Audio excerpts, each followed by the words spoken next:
Akkam jirtu kabajamoota fi jaalatamtoota hordoftoota biiftuu Oromoo bakkuma jirtan itti nageenyi kenna kan kabajaatiif kan jaalalaa isin haa ga'u isin hin jenne ta'an turaan oduu sa'a kanaa qabannee dhiyaannee jirra.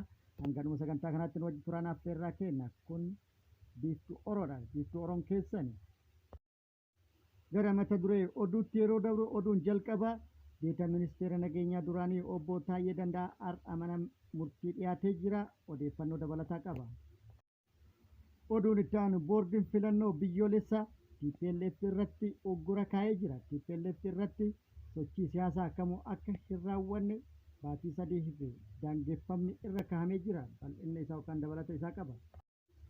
Oduu oolmaa Oromiyaatiin waraanni bilisummaa Oromootii fi loltoonni mootummaa Oromiyaa bakkoota garaagaraatti lolli gaggeessan itti fufee jira. Waraanni bilisummaa Oromiyaa bakkoota garaagaraatti haleellaa loltoota mootummaa irratti raawwateen injifannoo gagabbataa cululuqa akkasumas boonsaa argadhe jedhee jira.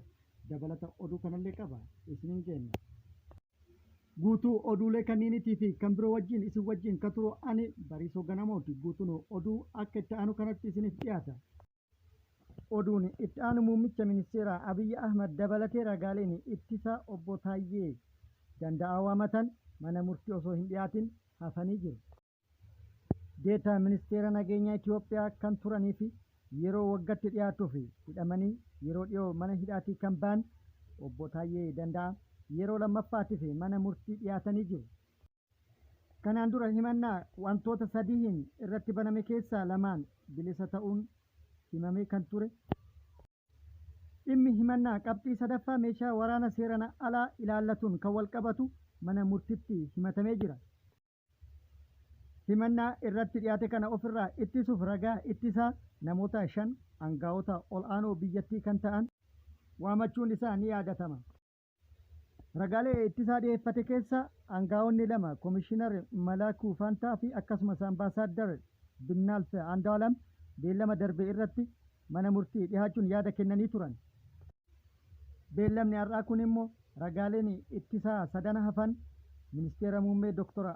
Abiyyi Ahmad kantiibaa magaalaa Finfinnee Aadde Adaanech Abeebee fi akkasumas Ministeera Misooma magaalaa Aadde Caaltuu Saanii mana murtiitti dhiyaatuudhaan jecha isaanii akka kennaniif kan qabame ture jedhee dubbatee jira. Akkasumas ragaaleen ittisaa namoota 5 yookaan namoonni 5 kun naaf dhiyaatanii narraa yaa ittisan jedhee xalayaa barreessee mana murtii kan galche hagayya 19 bara 2016 yoo ta'u namoonni 2 gaafuma san dhufanii yookaan waamicha fudhatanii dhufuudhaan ragaa kennanii jiru. Namoonni 3 hafan garuu hanga har'aatti dhiyaatanii jecha isaanii kennuu hin dandeenye jedhee jira. Namoota 3 hafaniif beellamni inuma qabama isaanis hin dhufne jedhee jira. Haaluma kanaan manni murtiis dhaddacha har'a oole irratti ragaaleen ittisaa waamamanii waan hin dhufiniif irra deebiidhaan waamicha gochuun eebila 17 bara 2017tti beellama qabuun yookaan qabuu himee jira.